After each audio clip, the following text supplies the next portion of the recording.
Bonjour, vous êtes sur la radio de Raymond et j'ai comme invité Marjorie qui avait quelques questions à nous poser. Donc Marjorie, je te passe le micro. Bonjour Raymond, voilà, je suis une grande fan de tes études, etc.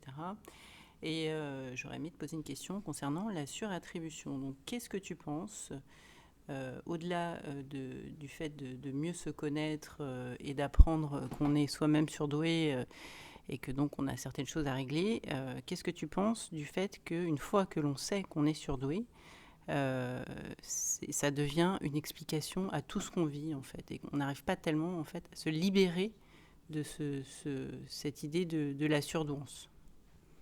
Ah ouais, c'est ça. Alors le problème, c'est moi j'ai confirmé qu'on n'est pas adaptable, hein. Que toutes les personnes que j'ai eues dans mon bureau, que j'ai vues pendant toutes ces années, ce sont des personnes qui ont été en suradaptation, suradaptation. Ça, on est d'accord là-dessus. Donc tous les surdoués ont été en suradaptation. Alors que ce soit ceux que j'ai appelés les HPI de l'excellence, qui petits sont passés en mode contrôle, même s'ils avaient des émotions très fortes et ils ont tout maîtrisé jusqu'à obtenir des diplômes et après les plus hauts postes, etc. Et au bout d'un moment, ce qui est visible aujourd'hui et qui se confirme, je n'ai pas vu un seul cas d'exception. C'est soit il y a une prise de conscience, soit il y a un divorce, une autre femme qui arrive et un changement de direction de vie. En tout cas, il y a ce fameux burn-out quand on a gardé le contrôle des émotions pendant autant d'années. Entre 40, 45, 48, il y a ce burn-out. Si le burn-out n'a pas lieu, c'est-à-dire s'il n'y a pas un moment une prise de conscience que la personne est différente et qu'elle ne s'adapte pas et qu'elle n'en peut plus et qu'elle a d'autres inspirations, à ce moment-là, il se passe une espèce d'acceptation qui est ignoble et qui est ignoble, je ne sais pas si le mot est ignoble, mais qui est horrible, quoi. C'est que la personne, elle va rester jusqu'à la fin de ses jours, jusqu'à son contrat avec la vie, elle va rester enfermée. Oui, Marjorie. Donc là, ce que je comprends, c'est qu'en fait, il y a une idée de renoncement. Donc C'est ça. c'est ça. Donc la personne n'a pas d'autre choix, soit que de prendre conscience ou renoncer quelque part à accéder Par ignorance. voilà, à mieux se connaître. Maintenant, quand on rentre dans le schéma de celui ou celle qui se Attends, connaît juste mieux, Marjorie, excuse-moi, je te coupe, mais on voit bien à quel point ces gens, ils ont été malheureux. C'est-à-dire qu'ils ont été presque en errance d'eux-mêmes par rapport à cette surdouance, tu comprends? ouais. il, il- Alors, il y a un jeune homme qui me disait, j'ai marché à côté de ma vie, mais est-ce qu'à 50 ans, on peut se dire, jusqu'à 70, 80, jusqu'à la fin de contrat de vie, est-ce qu'on peut dire qu'on marche à côté de sa vie quand on ne prend pas conscience qu'on est surdoué à un âge qui dépasse la soixantaine, quoi, ou la cinquantaine? C'était les anciennes générations, c'était ça quand même. Pas de prise de conscience d'être surdoué. Alors, on reprend ton sujet, oui. Et donc, en supposant qu'aujourd'hui, on a peut-être plus facilement accès à cette notion de surdouance, euh, quel est le choix du surdoué aujourd'hui? Alors, on parle de surattribution, c'est-à-dire que le surdoué qui vient d'apprendre qui est surdoué explique tout ce qui lui arrive cette surdouance, mais quel est son choix au-delà de ça, quoi? Qu'est-ce qui se passe derrière? Si on veut s'éloigner de cette forme d'étiquetage ou même de cet état en fait, puisque c'est avant une étiquette vis-à-vis de la société, c'est quand même un état qui peut être difficile à gérer. Si on veut s'éloigner, c'est quoi le choix? Comment est-ce qu'on se libère de cette surdouance quelque part? Je pense que c'est toute la confusion du discours, quoi. Parce qu'on n'a pas à s'en libérer, on a à s'attribuer. Et c'est pour ça que j'ai pas parlé d'étiquette. Moi, d'identité. J'ai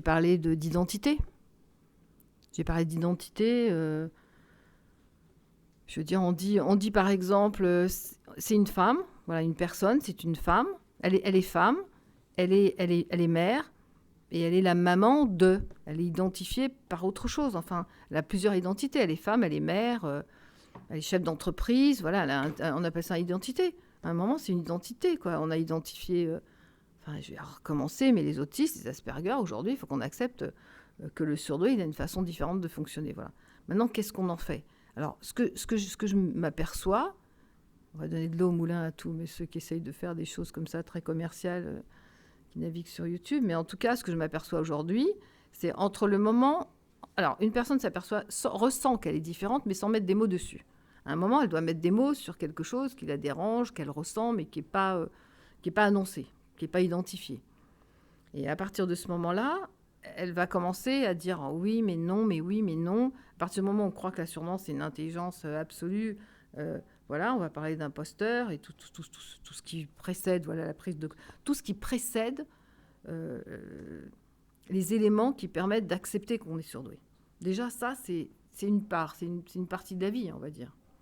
La deuxième partie de la vie, ça va être, une fois qu'on a tous les éléments, ça va être d'accepter qu'on est surdoué, d'accepter cette surdouance, d'accepter quelle sorte et quel mécanisme, enfin, moi, je pars du principe, le fonctionnement, le mécanisme du surdoué, et après, dans quel fonctionnement, parmi les surdoués, on fonctionne. Ça fait déjà encore des affinités sur les surdoués. À partir du moment où on a accepté, alors il n'y a pas de... Comment on appelle ça? Surattribution. T'es surdoué, point barre, c'est pour toute ta vie.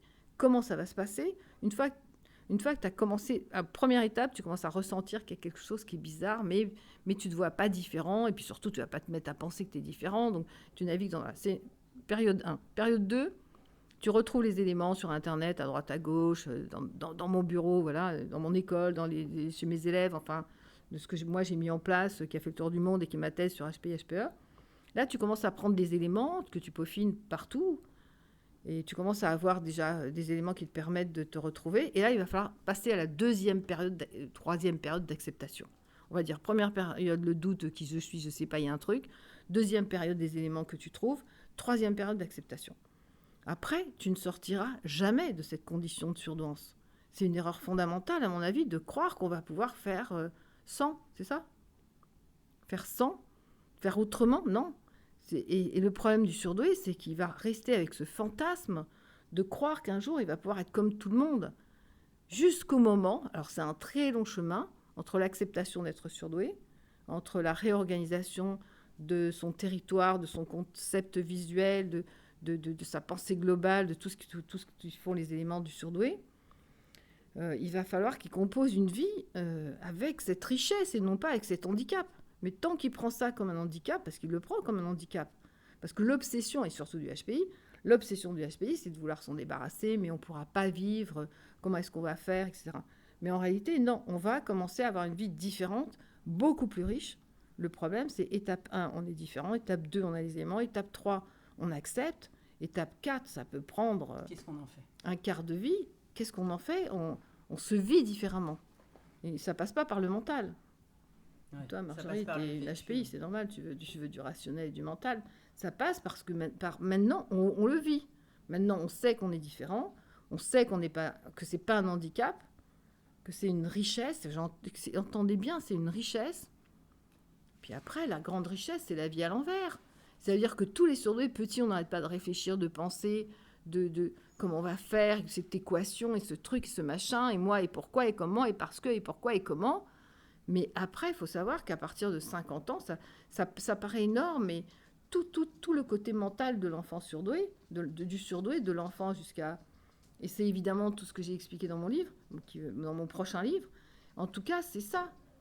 C'est rechercher, savoir comment il va prendre tous ces éléments et comment il va faire pour mettre des choses en place avec ça. Mais la première partie, jusqu'à 50 ans, on va dire pour donner des chiffres, mais ça peut être 40, c'est rarement en dessous de 40, mais il y a une grande partie de vie où le surdoué, il est beaucoup plus surdoué et beaucoup plus dans la préoccupation, dans la recherche, tout cet esprit occupé jusqu'à 50 ans. Enfin, voilà. Et après, il rajeunit. À partir de 50 ans et tout, demandez-moi ce que j'ai envie de faire aujourd'hui, c'est m'amuser, mettre des choses en place, donner, partager, voilà, c'est-à-dire vivre. Donc, il a juste une vie à l'envers, voilà. Si le surdoué peut comprendre qu'il a une vie à l'envers, même si c'est trompeur, parce que par exemple les HPI sont dans des très gros postes, des très grosses réalisations, financièrement plutôt très très très plus que honteusement confortables, et à un moment leur dire que voilà, ils vont s'amuser, ils vont transformer, ils vont aller plus vers l'amour, vers les choses différentes. Pour eux, c'est inconcevable quand ils sont à la tête d'une holding de super. Enfin voilà, c'est ça l'histoire. Tu réponds à ta question, Marjorie? Oui, je retiens les phases principales que tu décris, donc la recherche de l'identité, donc les premiers pas, ensuite l'acceptation qui met le plus de temps en fait, in fine, que ce soit par accident donc burn-out ou par recherche ou autre. Ouais, prise de conscience. Prise de conscience. Recherche, voilà, et ensuite, et donc la libération, donc l'idée, c'est pas tant de se libérer de toutes ces attributions, mais bien de se les faire siennes. Et donc, la vraie question, c'est, quoi qu'il arrive, à un moment donné, c'est qu'est-ce qu'on en fait, quoi. Qu'est-ce qu'on en fait? Et je pense qu'effectivement, le moment où le moment le plus délicat, c'est celui-là. Parce qu'il y a des gens qui vont pas savoir quoi en faire, qui vont avoir beaucoup de mal. Mais moi, je comprends pas la question qu'est-ce qu'on en fait. C'est parce qu'on n'en fait rien. Comment on y prend et on dit, on vit les histoires au quotidien de non-acceptation. Alors quand je dis on n'est pas intégrable, de non-intégration, conduisez-vous en surdoué, c'est-à-dire quelqu'un qui comprend vite, ou des fois aussi très idiot, pour ma part, par exemple, très idiote sur certains sujets, la phonétique où je confonds certains mots qui vont faire rire tout le monde alors que moi je vais rester hyper humilié et vexé. C'est ça qu'on va devoir s'attribuer. Tu comprends? C'est des moments où on va être vexé. C'est ça. Maintenant, si on se suradapte, alors ça veut dire qu'on enlève une partie énorme de nos émotions. Si on enlève une partie énorme de nos émotions, on fait quoi après? On ne peut plus ressentir. Or, la deuxième partie de vie du surdoué, mais c'est ressentir. On est dans une autre dimension. Non, ça ne suffit pas. Ça ne suffit pas, Marjorie. Si. Mais comment tu t'attribues? Il y a une confusion de pensée à ce niveau-là. C'est que de 0 à 50, on est des gens, des adultes, voilà, on est des matures et tout. Et qu'après, c'est comme un sac à dos, on vide des cailloux. Et à 50 ans, c'est, voilà, on va s'acheter un ballon rouge, je sais pas, quand on parle à un HPI, on peut pas lui parler comme ça. On doit rester comme ça dans un mode un peu plus contrôle, mais n'empêche que ça va être quelque chose qui est de l'ordre de... On retrouve l'enfance qu'on n'a pas vécue. Hein? Faut que ce soit léger. C'est pas léger, oui, c'est ça, mais on est dans le ressenti. Donc on peut pas répondre à une question de construction que l'HPI demande éternellement. Qu'est-ce qu'on va faire? Comment on va s'attribuer? Comment on va l'utiliser? Qu'est-ce qu'on devient quand on est surdoué? On est simplement en train de sentir, de respirer... Et on n'a plus besoin de construire. Voilà, en fait, c'est ça. On dépose des armes, quoi. On n'a plus besoin de construire. On n'a plus besoin de se suradapter. On n'a plus besoin de... Tu peux t'asseoir parce que j'arrive pas à me concentrer, excusez-moi. Et donc, je vais être obligée de tout foutre en l'air l'interview, tu vois, c'est ça. Et on peut pas l'arrêter, je suis désolée. Excusez-moi, il y a quelqu'un qui est passé dans la pièce. Et... J'ai dit, je peux pas, je peux rien arrêter, je peux rien couper. Hein. Donc on reprend où on en était. Tu vois, c'est ça. Tu vois, dans ce que tu me demandes de me concentrer, de me suradapter. Enfin, tu vois, je me mets avec des masques, avec un truc de contrôle pour répondre à une question qui est hyper difficile pour moi d'exprimer. Tu vois, c'est ça. Si quelqu'un passe, c'est des émotions qui reviennent, tu vois, comme ce qui vient de se passer. Et à ce moment-là, c'est quelque chose qu'on doit vivre. C'est-à-dire, je pourrais faire tomber le micro et puis dire, bon, allez, on va vivre, c'est beaucoup plus... On est beaucoup plus dans le laisser vivre que de dire, bon, attention, c'est une enfant qui est passée, voilà. Donc, il fallait lui demander qu'elle se pousse parce que ça m'a troublée. Ça m'a troublée parce que, voilà, je me suradapte pour pouvoir répondre aux questions. J'essaye de rester, tu vois, d'enlever toute émotion. Et si la petite fille, parce qu'on est plusieurs dans la maison, passe, et ben oui, on va se sentir... L'émotion va le reprendre, tu vois. Et en fait, c'est ça. C'est exactement... Avant, je contrôlais, je vous expliquais, je t'expliquais, enfin, je tentais de ce que... Voilà, mais après, voilà, laissons-nous vivre, quoi. On n'a rien à...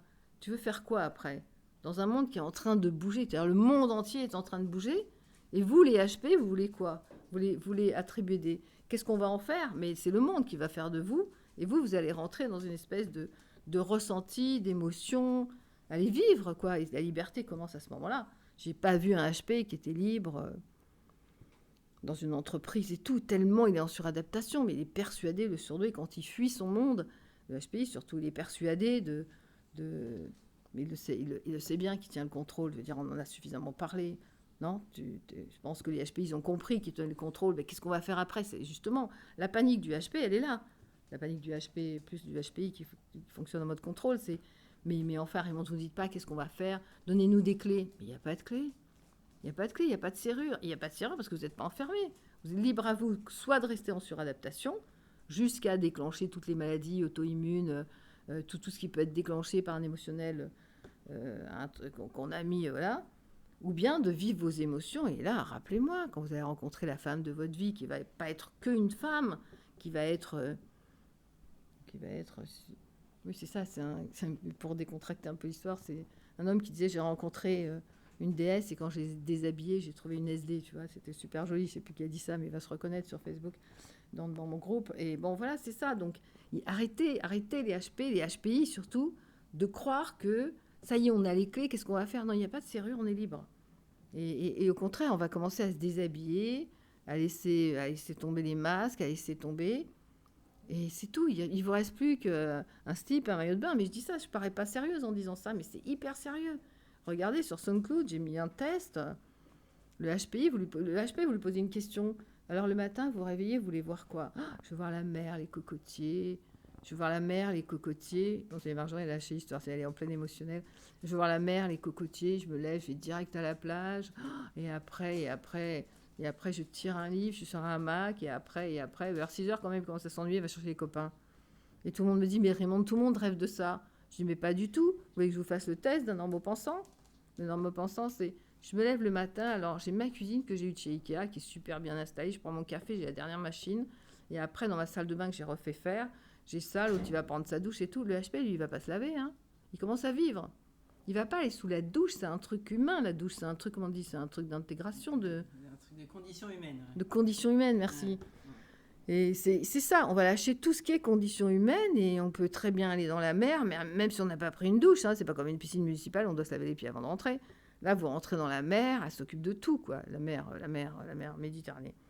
Et c'est ça, tous les surdoués vont vous dire ça. Et quand vous leur dites, d'accord, vous rêvez de vous lever le matin et de voir la mer, les cocotiers et tout, et d'aller direct à la plage, ils pensent même pas à prendre leur café, ils reviennent après, prendre un café éventuellement, ou je sais pas quoi. Et vous leur dites, et vous, comment vous vivez en ce moment? Ah ben moi, Raymond, je me lève le matin, j'ai mon costard, je me dépêche, je prends mon café vite fait, parce que j'accompagne mes enfants à l'école, et puis après, je vais... C'est bon, elle est où votre vie, alors? C'est ça. Donc, comment c'est le mot que tu as employé, là? Parce que moi, j'ai du mal. Surattribution. Surattribution. Quand tu t'es attribué d'être surdoué, ça veut dire que tu as peut-être le droit le matin d'ouvrir ta fenêtre et de voir des cocotiers et d'aller à la mer directement, sans prendre ta douche que tu as acheté chez machin et ta cuisine chez Ikea. J'adore Ikea, hein, ça n'a rien à voir. Hein. Mais voilà, c'est ça. Ça a répondu à toutes nos questions. Merci Raymonde. C'est ça. Bon, bah alors, on vous dit à très vite.